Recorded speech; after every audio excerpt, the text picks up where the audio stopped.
the story of how I've been set free. I'm giving God all the glory, for He has rescued me. He saved my soul from hell, and He gave me a song to sing. Now I must go and tell everyone I meet. Happy am I, Jesus is mine, Jesus is mine. Ever I'm singing, praises are ringing, glory divine, sweet glory divine. I'll tell everyone what the Lord has done. He saved my soul, let the glory roll. Jesus is mine, Jesus is mine.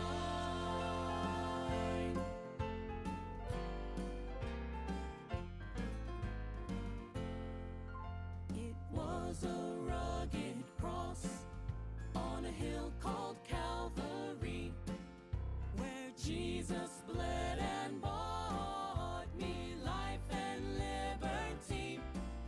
It was at an old-time altar where I knelt to pray and asked the Blessed Father to take my sin away.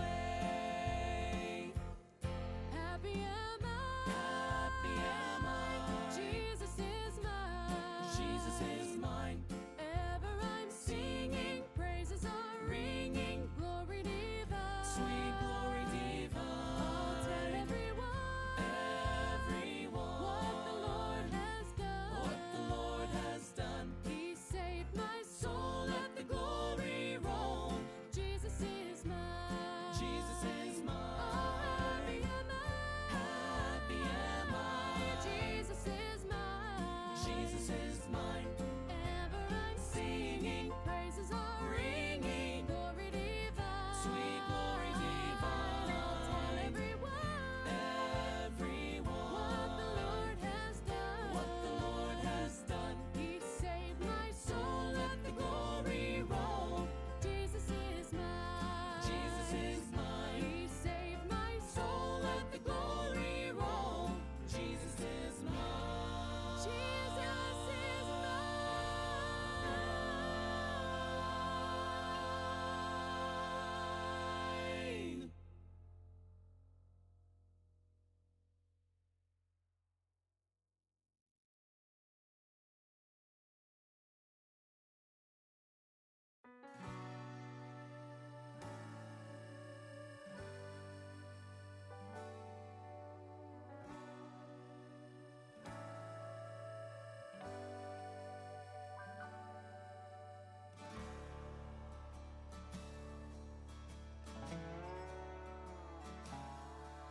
I'm sending this message.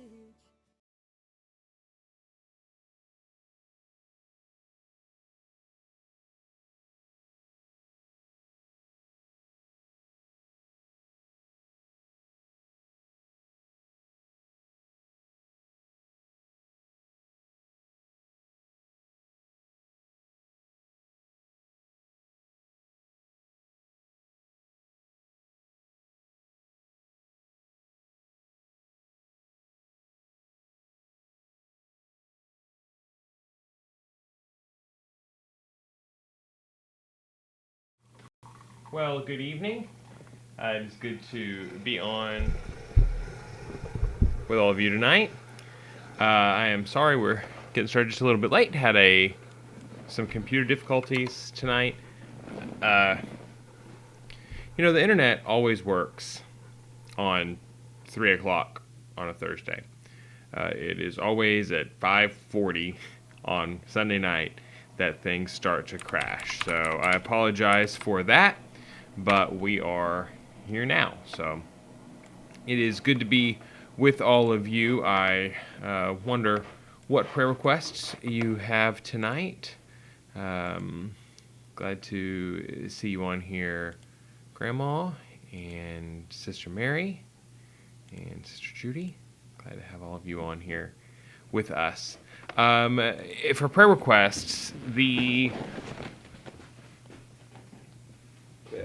many of you will remember Sister Shirley's nephew, I think, that had the accident at work where he'd been harmed badly with a forklift.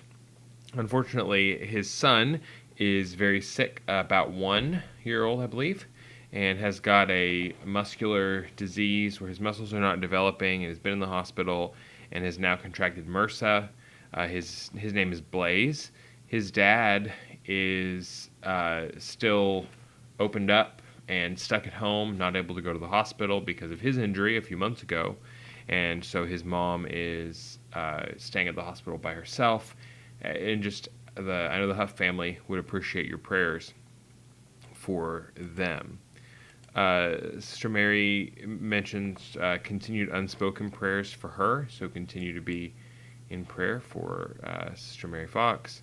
Sister Susan has got a procedure tomorrow, so certainly be in prayer for her. I know that with spring break ending, there's still probably some people that are traveling, and so we want to be in prayer for them as well. And I know Chris and Kelly were coming back from Hawaii, so prayers for safe travels for them too. We had the ones mentioned this morning: Sister Betty Montague, Sister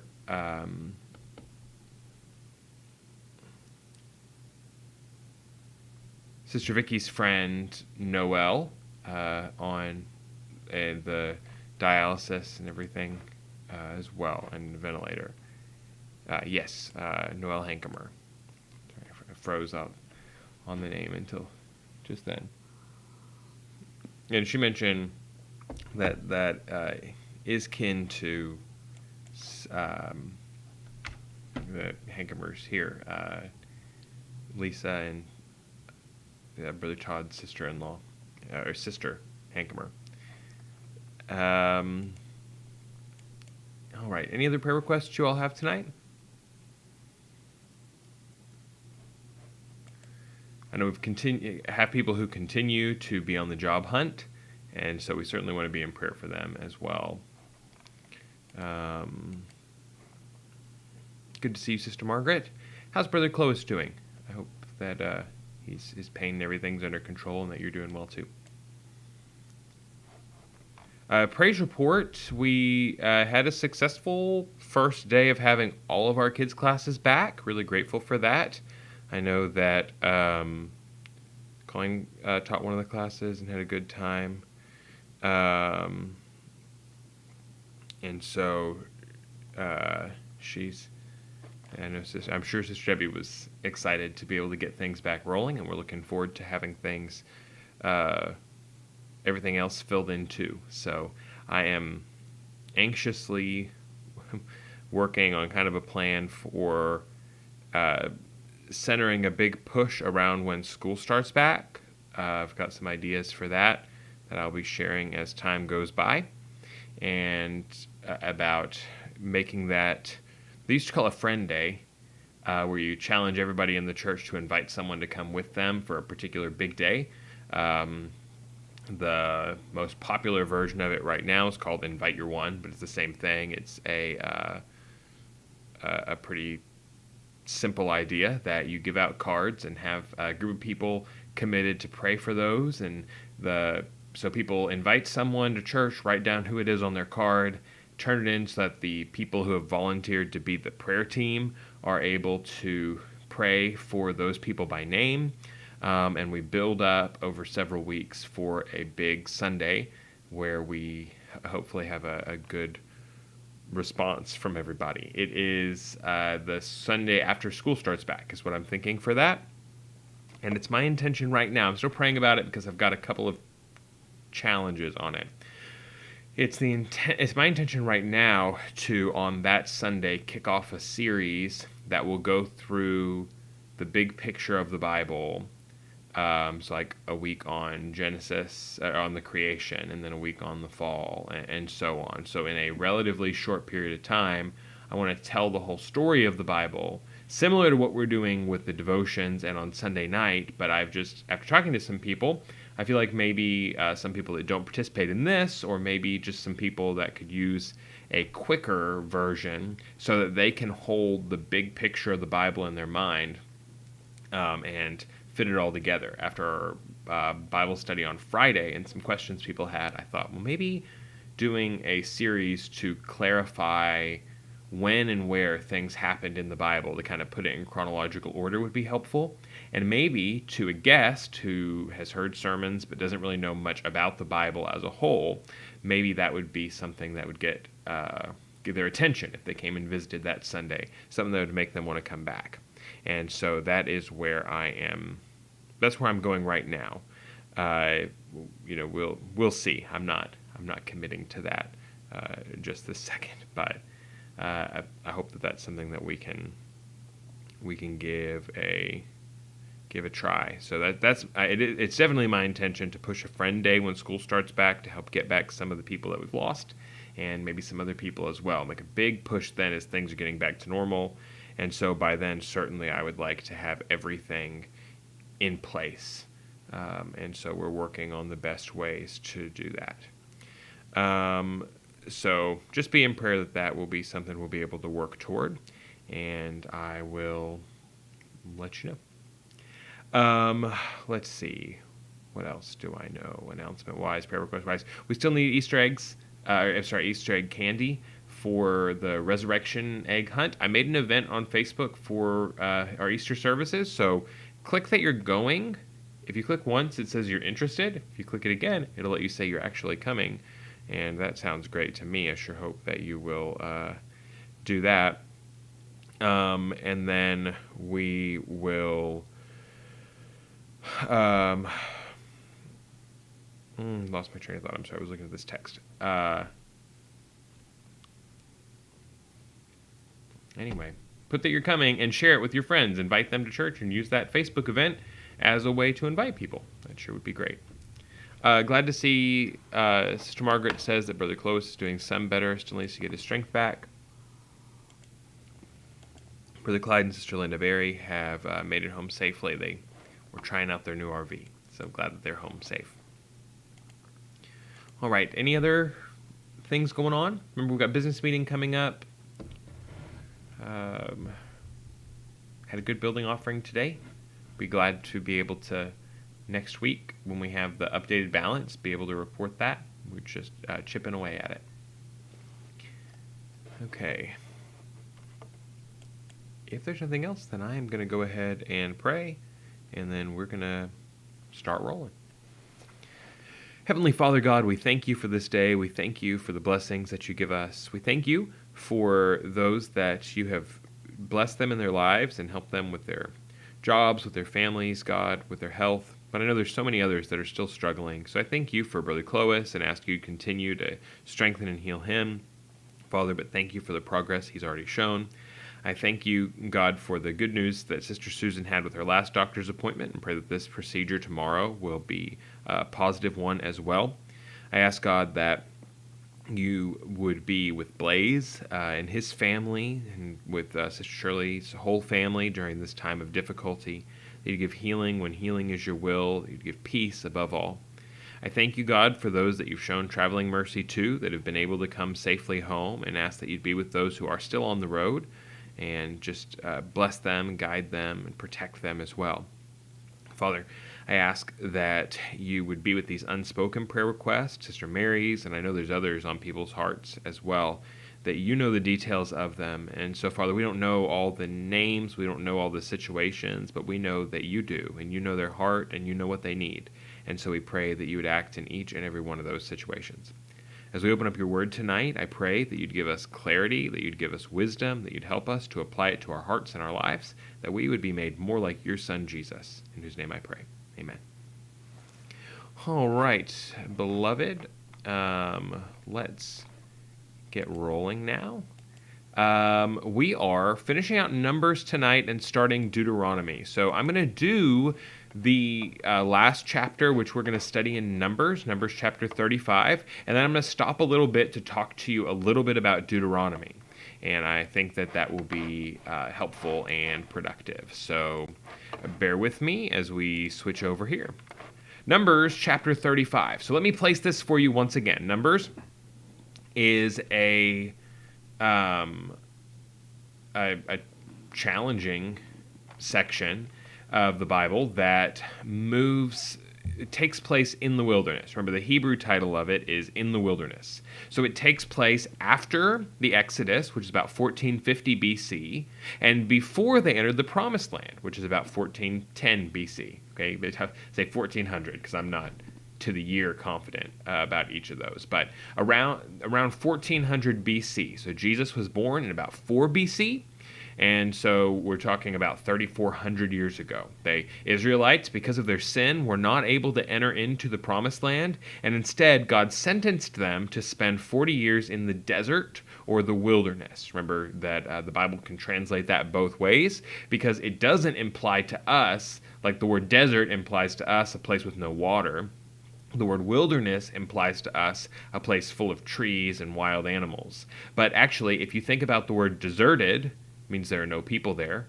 You think about the word wilderness, it means that it's a wild, untamed place. And so in the Bible, the word wilderness and the word desert are both used to refer to places in that sense. And so they're in the wilderness, and they have been wandering there for 40 years. Numbers begins with the census when they enter into the land. It ends with when they enter into the wilderness. It ends with the census just before they enter the land. And one of the challenging things is that 40 years later, the population is almost identical. Although they had exploded in population in Egypt, and God had blessed them left and right, now all these died in the wilderness that were above the age of 20 at the time they came to the land, except for Joshua and Caleb. And the nation's just been stagnant. Because of their disobedience, they could not move forward. And so move forward was the kind of catchphrase that we used for each of our chapters in Numbers, and that's no different tonight. Numbers chapter 35, we cannot move forward when sin is ignored. We can't move forward when sin is ignored. And this one is so interesting. Remember, let me show you one more thing that I'm going to pull up a map. I found it earlier, and then, of course, I wisely closed it out. I guess what I actually want is Levitical Cities. Not that helpful either. I saw a color one earlier, and I lost it like the goofball that I am. Here we go. Levitical Cities and Cities of Refuge. I'm sorry, I didn't ever flip this over where you could see the stuff I'm pointing to and talking about. Goofy, Justin. All right. Let me blow this up, and let me pop away my camera. And in just a second, when that little spinny thing gets tired of spinning, it's going to show us a map. Any minute now.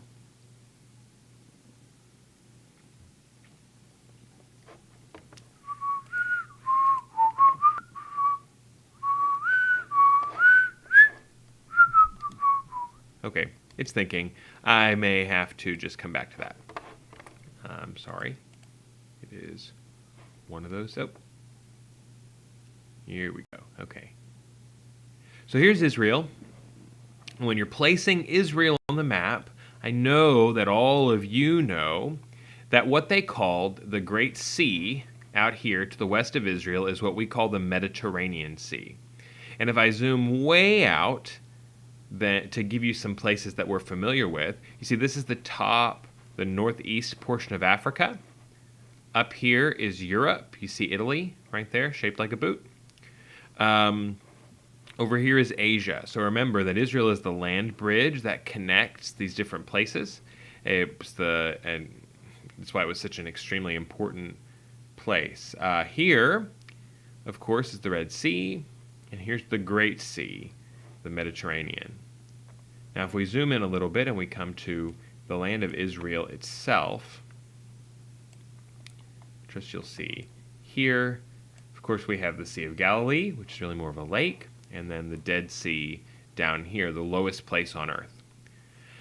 Now, what I have marked here are these Levitical cities and cities of refuge. Now, remember that the Levites did not have territory, like the other nations did, like the other tribes did.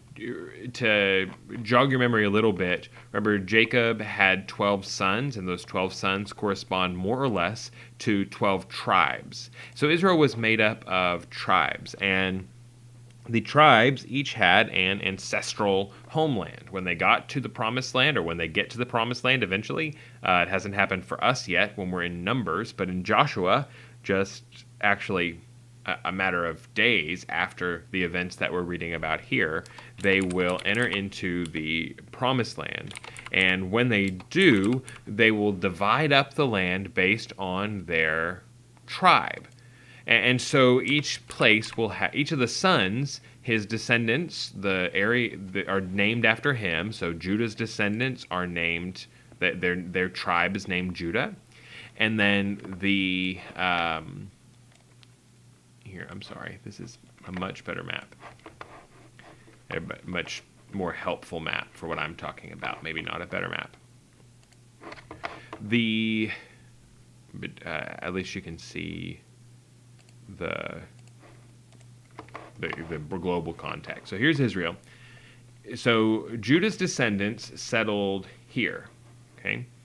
And so this region is called Judah. The closest thing we have today is when you think about the Native American reservations, the place where the people live and the name of that group of people is the same. And so the descendants of Judah settled here, and so this tribe, this state, essentially, is called Judah. The descendants of Reuben settled here. Simeon settled here. Dan, Ephraim, Benjamin. There's West Manasseh and East Manasseh because they are called the Trans-Jordan tribes. They have some people that were on the east side of Jordan, on the wilderness side, and some that were on the Israel proper side. So each one of these places here. But remember I told you that the 12 tribes of Israel correspond roughly to the 12 sons of Jacob. Jacob had 12 sons, but Joseph was the one that received this special blessing. Now, Joseph did not, the firstborn in ancient Israel and in the surrounding cultures got a double portion of the inheritance. So if you had two brothers, one would receive 2/3 of it, and one would receive 1/3 of the inheritance. If you had three brothers, one would receive 2/4, a half, one would receive 1/4, and one would receive 1/4, and so on. So if you had 12 sons, you would divide things up by 13, and the eldest brother would get a double portion. He'd get 2, and everyone else would get 1/13.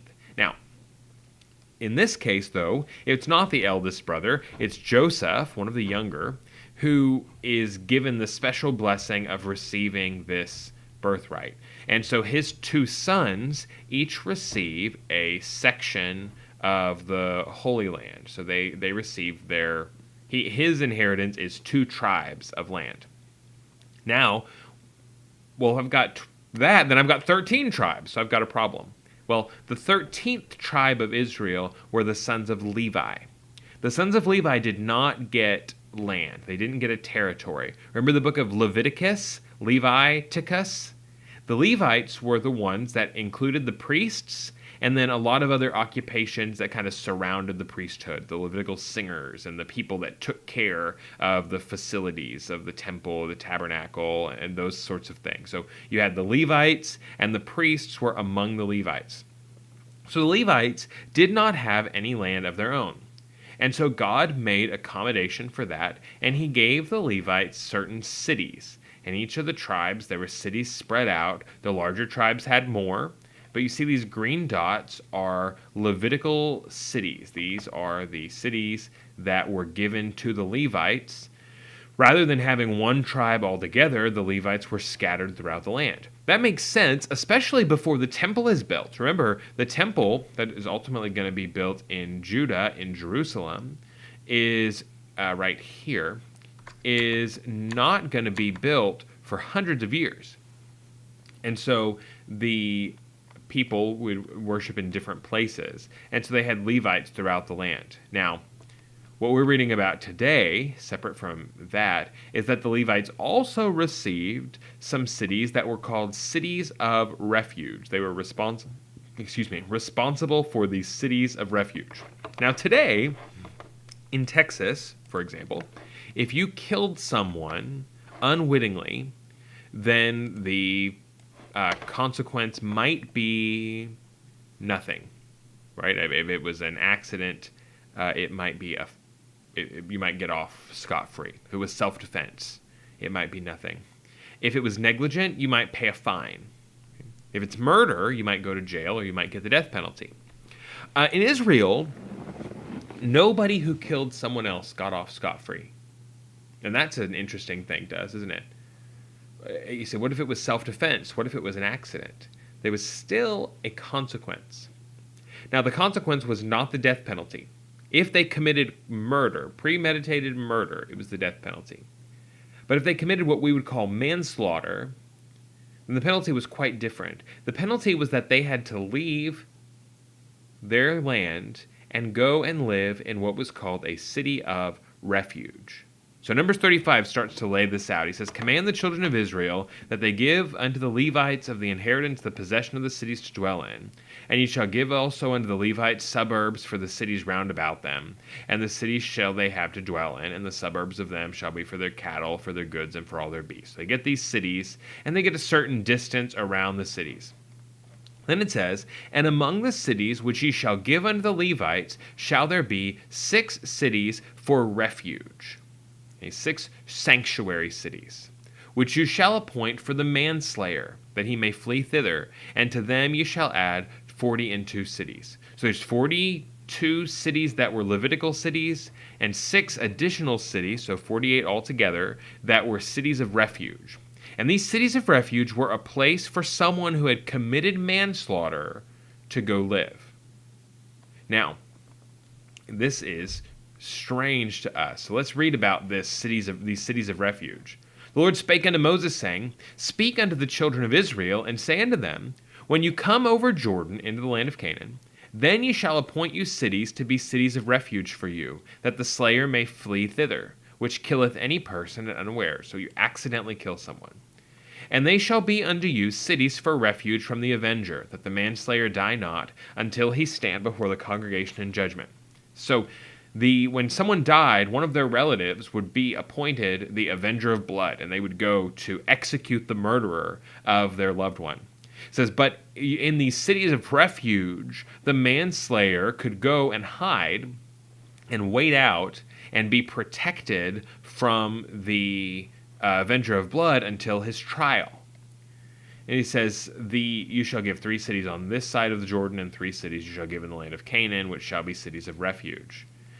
These 6 cities shall be a refuge, both for the children of Israel, and for the stranger, and for the sojourner among them, that every one that killeth any person unawares may flee thither." We talked about this a couple weeks ago in in Leviticus. But remember, in Israel, there was one law for everyone. There was not a law for the aristocrats and another law for the commoners. There was not a law for the citizens and a different law for the immigrants, because strangers are people who had not become citizens, the sojourners, those that are here temporarily. They were not separate laws. Okay, this is obviously different than in our world. Every country had open borders until the 20th century, right? The United States had open borders until World War I, in the sense that anybody who wanted to come could come. And there was Ellis Island and places like that where people, when they came, would register. But it was different in that anybody could come to Ellis Island. And unless you were a criminal or something where you were explicitly turned away, the assumption was anybody could come in. Now, in our modern world, that's flipped. Right now, you have to have a good reason to come in instead of having a good reason to be kept out. But in Israel, it was fluid. People would come in and stay, but they were expected to follow the laws of the land when they were there. And whether they were Israelites or not, they were not allowed to work on the Sabbath, and they were not allowed to eat the certain foods in certain ways. They were held to the same law. And in fact, if they killed someone, their legal rights were the same. The manslayer was allowed to go and live in the city of refuge until his trial, and well after his trial, actually, as we'll see. What happens? If he kills him unaware, he can flee there. And if he smite him with an instrument of iron so that he die, he's a murderer. The murderer shall be put to death. And if he smite him with throwing a stone, wherewith he may die, and he die, he's a murderer. The murderer shall surely be put to death. And if he smite him with a hand weapon of wood, wherewith he may die, and he die, he is a murderer. The murderer shall surely be put to death. So if you kill them with a iron weapon or a stone tool that you throw at them, or a wooden tool, you hit them with a hammer, he says you are a murderer.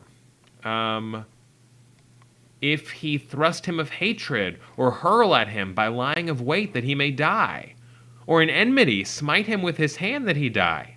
It says if you kill him with your bare hand, but you hated him. Remember, in Israel, it was illegal to hate someone without going to them. You remember we read that? It is illegal to hold it inside. You had to go and confront them. The same principle follows through into Matthew 18. That he smote him shall surely be put to death, for he is a murderer. The revenger of blood will slay the murderer when he meeteth him.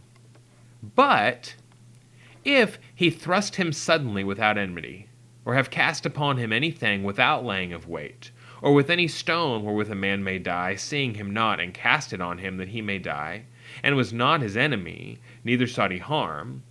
So if he was not lying in wait for him, if he dropped something off his roof and it hit someone accidentally, or if in a fight in the heat of the moment he thrust him without having hated him before, or they're in a fight and he hits him with a stone, all these things mean that the congregation shall judge between the slayer and the revenger of blood according to these judgments.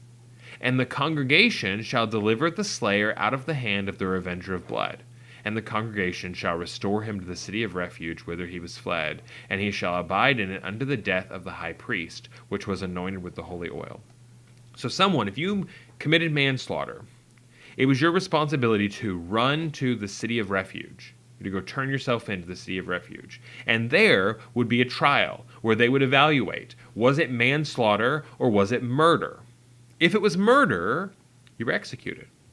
If it was manslaughter, you were allowed to stay in the city of refuge. You were required to stay in that city of refuge until the high priest died. You had to spend the rest of your life there if the high priest outlived you.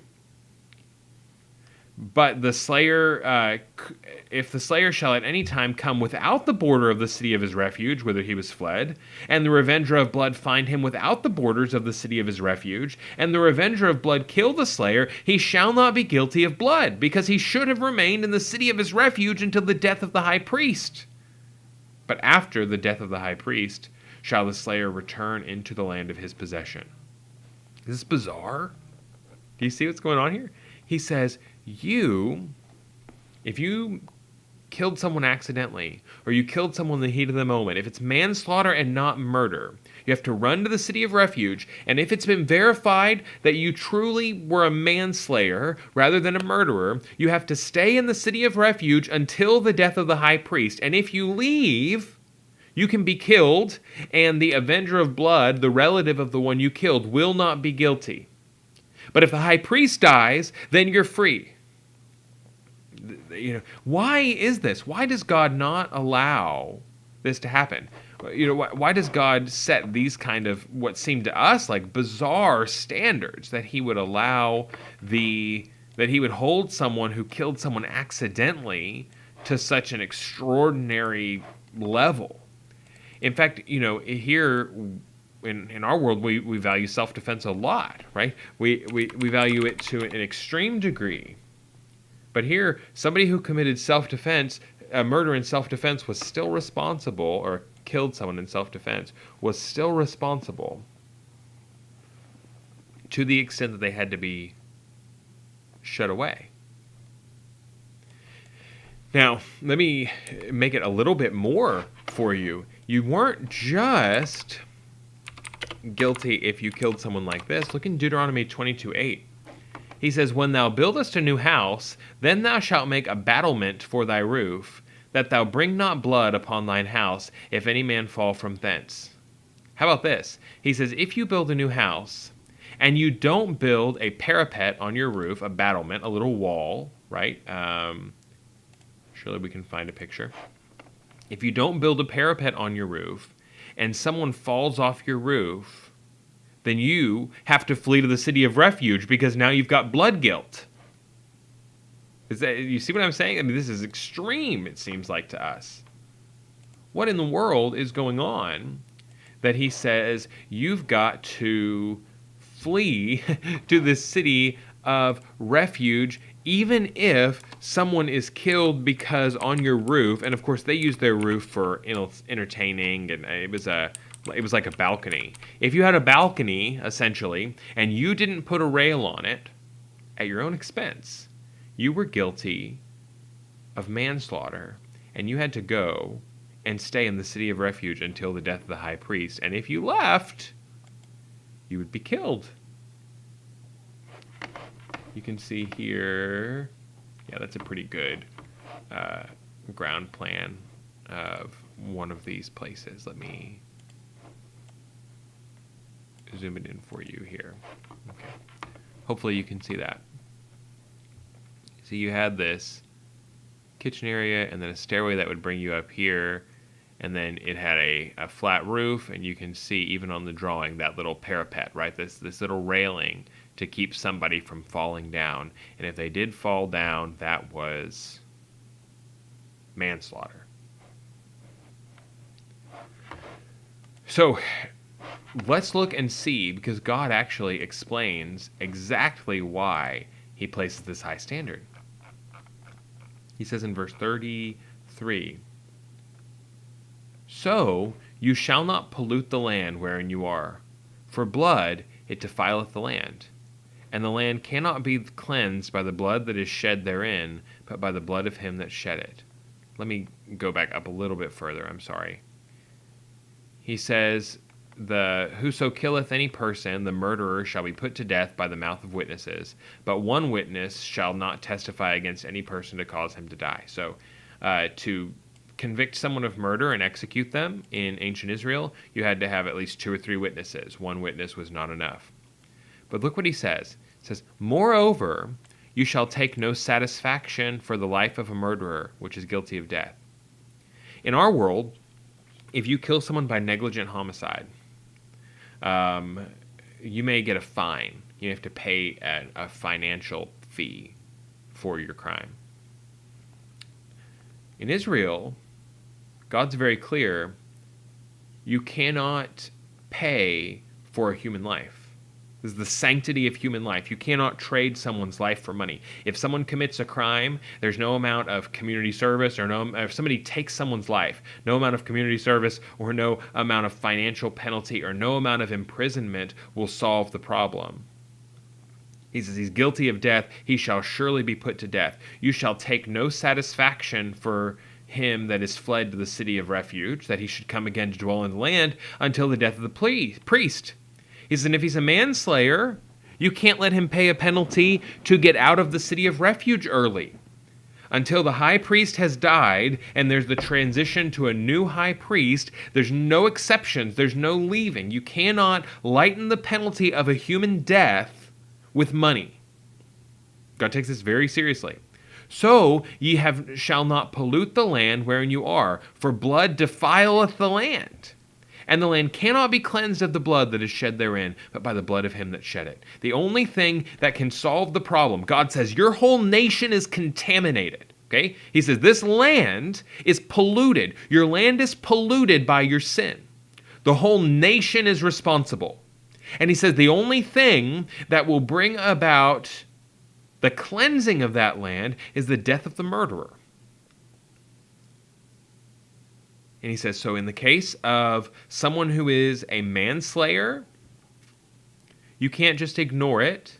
They shouldn't be executed, but they're quarantined. You understand? They're quarantined with the Levites. And so God says, look, we're not going to ignore this sin because they don't deserve to die, but there is this sin, there is this death because human life is precious. There is a penalty. There's a penalty for not being more careful. There's a penalty for for falling into this situation, even in self-defense. And that penalty is that your life is changed forever, because the loss of a human life cannot do anything less. And so they were quarantined until the death of the high priest. says, "Defile not therefore the land which ye shall inhabit, wherein I dwell, for I the Lord dwell among the children of Israel." God says, you can't ignore it in your land because I dwell with you. I dwell in the midst of your nation. And so your nation must be holy because I'm with you.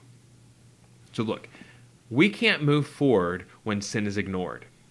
We can't go forward in our lives without dealing with sin. Now that sin, even if it's unintentional, even if it's something where we felt like we didn't have any choice, God still wants us to come and seek his forgiveness. You don't have to go to some city and wait for the death of some human high priest, because God himself became a man and died on the cross as the perfect high priest that offered the perfect sacrifice. He offered himself as the sacrifice, and that high priest died so that those who were quarantined could be freed. But we cannot think that sin is such a light thing that it can be ignored under any circumstances. Even in the case of self-defense, even in the case of an accident, God instituted this elaborate legal system so we would realize how serious sin is, how sacred human beings made in the image of God are. And so that's a big deal. Okay, I'm sorry, I spent a long time on that, but I feel like this is an area that a lot of people don't know about, and it's very important. If you have any questions about that, then please put them in the chat before I get too far forward, because I do want to make sure everybody understands what we're talking about with these cities of refuge. It's an extremely important topic, I think. And again, you can see the map here. See these red cities of refuge were the places that you had to flee. So you were away from your family, you were away from your home, you were isolated, and you were with the Levites until the death of the high priest. Okay. Let's talk about Deuteronomy. Deuteronomy is remember, our English names in our Bibles come from the Latin Vulgate, which comes from the Septuagint, that translation of the Hebrew into Greek in the 1st century BC, or 2nd century BC. The Deutero means second, nomos means law, so it means the second giving of the law. The Hebrews call it words because, remember, they named the books of the Pentateuch after the first word of the book. These be the words which Moses spake unto all Israel on this side of the Jordan in the wilderness. Now, the book of Deuteronomy, remember, Genesis tells us about the beginning, tells us about Abraham, tells us about Abraham's descendants. Exodus tells us about the Israelites enslaved in Egypt and how they went out of Egypt about 1450 BC. Then Leviticus tells us about the Levitical law, about the standards of holiness that were expected of God's people, the priest's instructions. Numbers tells us about how they didn't enter into the land that God promised them, and they spent 40 years wandering in the wilderness. Deuteronomy is a sermon. It is Moses' farewell sermon. As he prepares to die just outside the promised land, he's not able to enter in because of that incident with striking the rock twice. He's not able to enter into the land, and so he dies just outside the land, and before he goes in, he preaches this sermon to the Israelites. One thing I saw that was fascinating to me is that it seems like the Israelites, that the book of Deuteronomy, each section of the book of Deuteronomy is combined with, it summarizes the 10 Commandments, one of the 10 Commandments. And so let me see if I cannot find this chart for you. Let me pull this back over while I keep talking. I'll pull this up. So the book of Deuteronomy is an extended sermon. It's the re-giving of the law. It repeats a lot of material that's come before. But this re-giving of the law is important. It's important for several reasons, but the most significant one to me is that it's not just repeating what's already been said. It is God reaffirming his covenant. The generation that had met with God on Sinai was all dead. They'd all failed. But God, by repeating the same covenant in Deuteronomy, is making it with this new generation and showing that his faithfulness and his promises continue. Okay, does that make sense? Yes, Justin. All right, great. That's what goes on with this covenant, okay? Now, a covenant is a commitment between two people or parties that creates a permanent relationship. It creates a standing relationship. It creates a familial relationship, really. And so what we're seeing here is God reaffirming that he has entered into a relationship with the Israelites, and they are now his people, and he is their God. So that's his thing in Deuteronomy. When Moses quoted Deuteronomy, when Jesus was tempted by Satan, each time he quoted Scripture, each time he quoted Deuteronomy. Deuteronomy is probably the most influential book in the Old Testament. The language of Deuteronomy, the blessings and curses, the standards God gives, are quoted in the prophets, in Isaiah and Jeremiah. It's quoted in Kings and Chronicles. The book of Deuteronomy summarizes in a powerful way the heart of God. You ought to read through Deuteronomy. You'll be challenged by it if you take it seriously. If you read over it and you excuse it, you say, well, that was back then, and you don't get at the principle, then it'll be a pretty easy read. If you dig into Deuteronomy, though, and you see how high God's expectations are for his people, it will be one of the most challenging books of the Bible. I am absolutely certain. Look with me as we scroll through. First, I guess I told you that I would show you this. This is just really interesting. Deuteronomy, the first commandment, the Lord is God. Don't worship idols. Don't have any other gods before me. This whole first section of Deuteronomy, chapter 6 through chapter 11, describes the worship, the standards for worship. The second commandment, don't worship idols. Chapters 12 and 13 are about idolatry, about the standards for proper worship. The don't take the Lord God's name in vain, the third commandment. Deuteronomy 14 is about holiness. It's about making your worship right. No cuts for the dead. No kosher. These standards of setting God apart as holy. Remember the Sabbath and keep it holy. 15 through 16 and a half are talking about holidays and the Sabbath. The fifth commandment, honor your father and mother, is tied here to how you ought to relate to leadership. It talks about judges. It talks about kings. It lays all that out. Murder, thou shalt not kill. Deuteronomy 19 through 22, the beginning of 22, summarizes the same thing. Adultery, thou shalt not commit adultery. Deuteronomy 22:9 through 23:4 describes the boundaries for sexual conduct here. Theft, this is one that's really going to grab us. Theft deals with property in all kinds of sections. I might push the boundary past 24:7 further, because 24:19 is about gleaning. And so there it's also dealing with property. But then the section on lying, thou shalt not bear false witness. This includes stuff about making sure you use just, honest weights and things like that. And then thou shalt not covet. Deuteronomy 25:5. Here it talks about some responsibilities, levirate marriage, and some other things. But these basic principles of how we ought to live. So it's not 100% tight, but as you read through Deuteronomy, you will find that each of the sections does roughly follow the organization of the Ten Commandments. So this is almost Moses' sermon on the Ten Commandments, which is very interesting.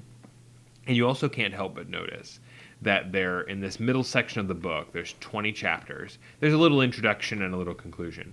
This middle section of the book, the first 5 chapters are about worship. And then you've got 2 chapters here, and a chapter here, and 2 chapters here, and 2 chapters here.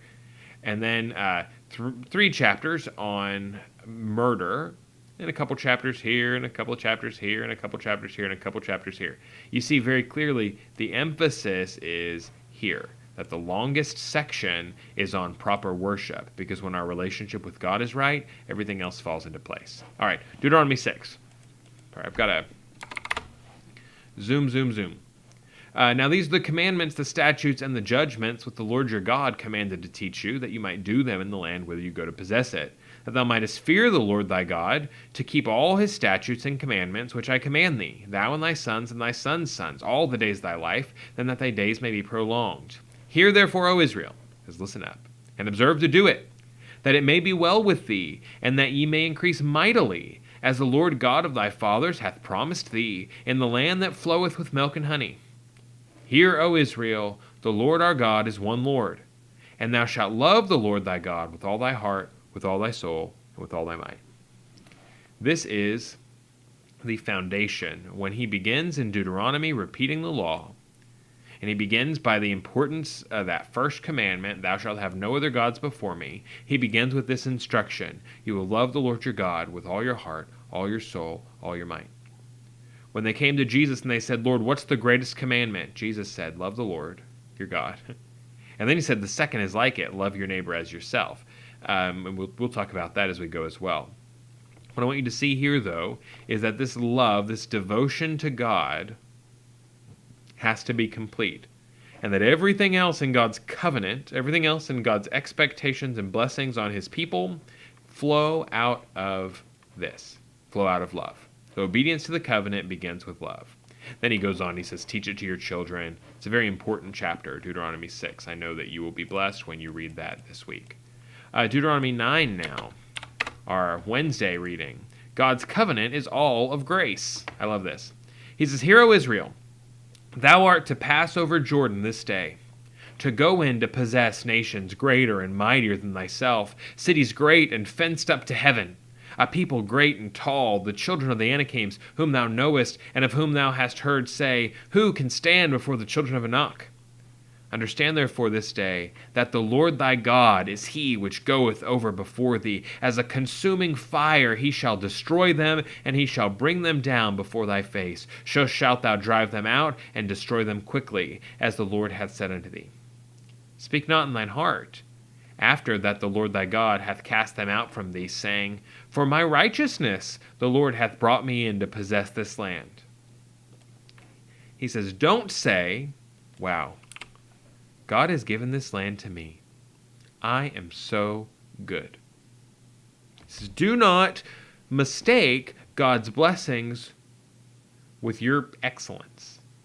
This was the mistake of Job's friends. Do you remember? They said, Job, you must have done something wrong or you'd be blessed like us. If you were good like us, you'd be blessed like us. No, he says, it's not because of your righteousness that God has blessed you, but for the wickedness of these nations, which the Lord doth drive them out from before thee. Remember, Abraham had been there 400 years earlier, and Abraham was much more righteous than the majority of people in this group.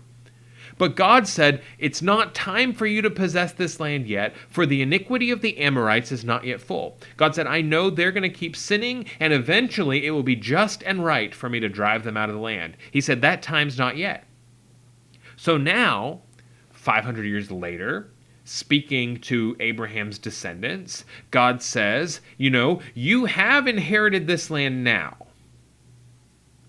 But it's not because of your righteousness, it's because of their wickedness.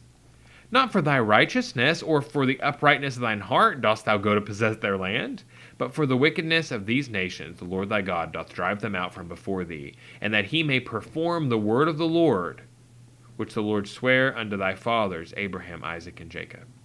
He says there's two reasons this is happening. One, because of their wickedness. They're being judged for their wickedness. Two, because God keeps his promises. It doesn't have anything to do with your works. It has to do with God's grace.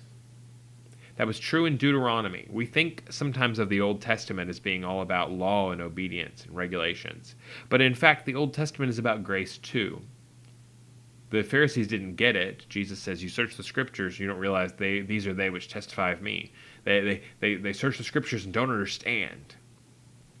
But it was all about grace. God says, it's not what you earned.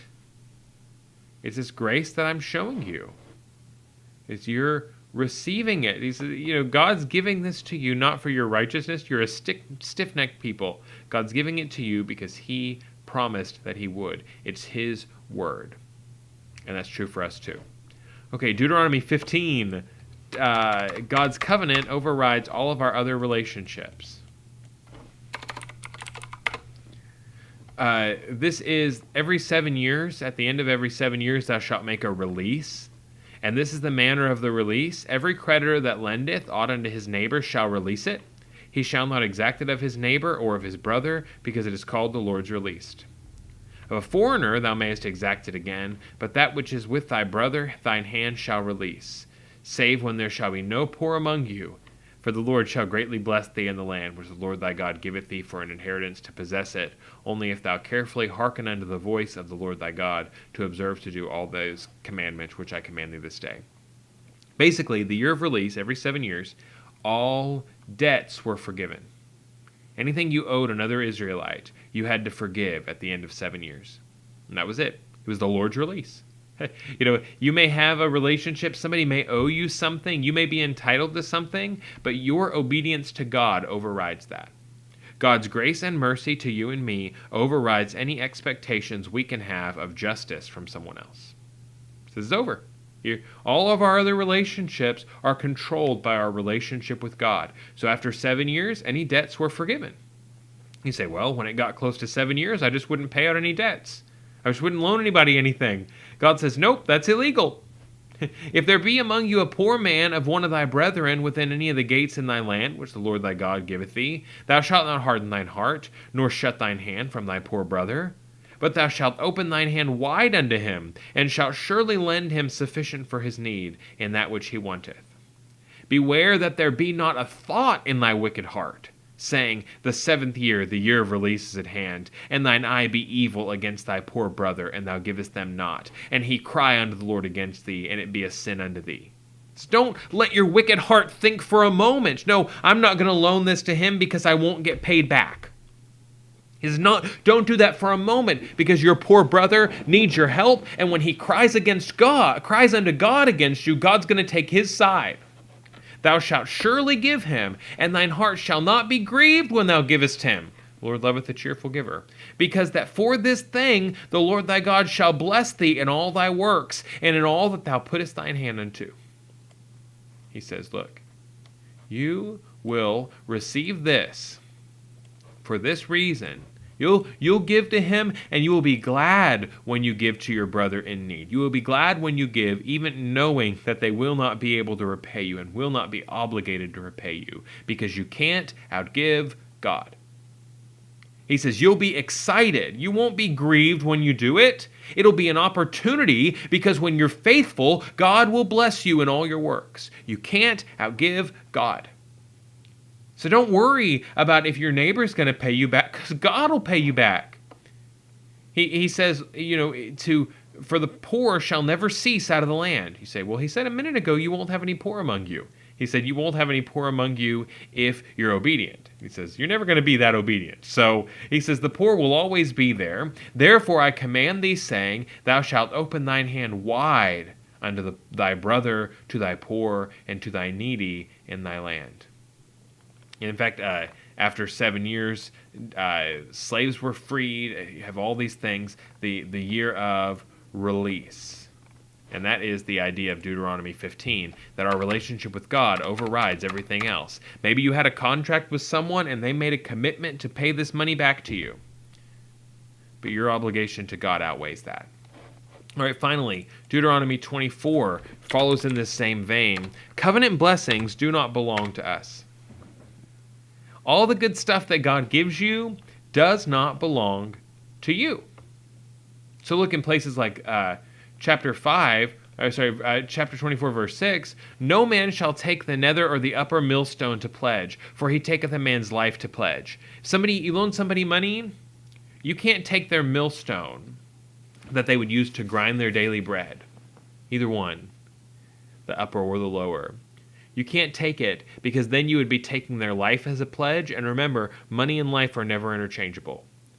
There were no fines for murder or manslaughter in Israel. You had to be killed, or you had to be quarantined until the high priest was killed. Only death could atone for death. Ultimately, the death of Christ himself. So you can't take that. You can't take somebody's millstone for a pledge. If a man be found stealing any of his brethren, or of the children of Israel, and maketh merchandise of him, or selleth him, that thief shall die. There's only one thing that you steal that gets you murder, and that's kidnapping. That's man stealing. That is, they took these people to enslave them, made merchandise of them, and sell them. That thief shall die, and thou shalt put away evil from among you. So the slaves that were in Israel were either prisoners of war or indentured servants who worked to pay off a debt and were released when they paid off the debt or at the end of their 7 years, 7-year period. So he says when you're if somebody was stealing someone to enslave them, like happened in Africa, where they would steal people from other tribes and then sell them to the West, he says those people are executed. Only life is held to that standard. Verse 10, when thou dost lend thy brother anything, thou shalt not go into his house to fetch his pledge. He says, you have to show him respect. You don't get to go into his house and look around and see what you'd like to take as a pledge. You'd like to take as collateral. Thou shalt stand abroad, and the man to whom thou dost lend shall bring out the pledge abroad unto thee. You stand outside, and he brings it out to you. It's still his house, even if he owes you money. There's just some powerful things with this. If the man be poor, thou shalt not sleep with his pledge. You don't get to keep it overnight if he's poor. Because if he's poor, all he's going to have is his clothes to give you as collateral. So you don't get to keep it overnight. If you are employing a poor person, you have to pay him every day. For he's poor, and setteth his heart upon it, lest he cry against thee unto the Lord, and it be sin unto thee. You don't get to say, I was going to pay him, I was going to be fair to him eventually. That money that God's given you, that's given you the opportunity to hire someone else, that's not yours, that's God's. And so God gets to tell you what to do with it. That's the thing about tithing I think people get confused about. The Israelites tithed every year for the temple, and every 3 years they had a second tithe, where they would tithe for the poor and the Levites that lived in their city. And so they tithed, it was more than 10%, actually. Plus all the other offerings and things they brought. Free will offerings, but also sin offerings and many other things. So the thing about tithing, though, is you're not saying the first 10% belongs to God and the 90% belongs to me. You're saying it all belongs to God, and so if God wants to use the first 10% of it to bless others and support his work, then what a blessing he lets me have the rest. He says, so if you are not paying your workers at the end of every day in ancient Israel, he says, he'll cry unto God and God will be on his side. Verse 17, you shall not pervert the justice or take a widow's raiment to pledge, because you were a slave in Egypt, and the Lord redeemed thee. So you ought to treat people, you ought to remember that you've been redeemed. And Christians, if we've been redeemed by the blood of the Lamb, not from physical slavery, but slavery to sin, and not physical death, but damnation, then how much more does this apply to us that we ought to say, the only reason I have anything is by the blessing of God. It doesn't belong to me, and so I shouldn't be stingy with it. Verse 19 is our real thought here. When thou cuttest down thine harvest in thy field, and hast forgot a sheaf in the field, thou shalt not go again to fetch it. Think about this. You've got a field, you bought the field, you worked the field, you removed the rocks, you built your fence, you watered the field, you fertilized the field, you planted the seeds, you tended to the seeds all year, or all season, and now you came to reap and you forget a sheaf. You forget some of the stuff that you worked for. You've already tithed for the poor. You've already done those things. And now God says, you can't go back for something you dropped. He says, it shall be for the stranger, for the fatherless, and for the widow, that the Lord thy God may bless thee in all the work of thine hands. He says, don't go back. You cannot go back and get it. It does not belong to you anymore. God has given it to the foreigner, the immigrant, to the orphan, and to the widow.